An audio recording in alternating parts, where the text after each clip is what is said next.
One more piece of the Jose Mourinho sacking this evening. Obviously, as a Liverpool fan, we didn't want him stay at Man U for another 5 or 10 years. But really and truly, Mourinho had to go.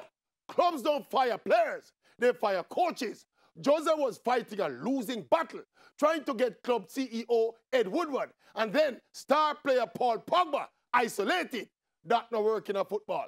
Not when you as the coach spend over £400 million on players and you're not getting the results. And look, outside of Mourinho calling out his players and questioning their competence and commitment publicly, the thing that really caused Jose his status and his job was his outdated tactics. The game evolved and Jose don't evolve with the game.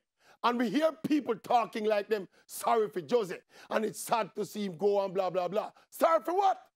For this firing alone, Mourinho pocketed £18 million. So no sorry for yourself and no sorry for Mourinho. The only thing I am sorry for is that Liverpool never played Man U twice and collected 6 points before them sack him. Now we have to play them in the return game with a new manager who might inject new energy into the team. Otherwise, Jose Mourinho is rich and will soon get another job. And Man U cannot win the EPL title this season. So overall, life is good. I cannot complain, life is good. Big up Jose, life is good.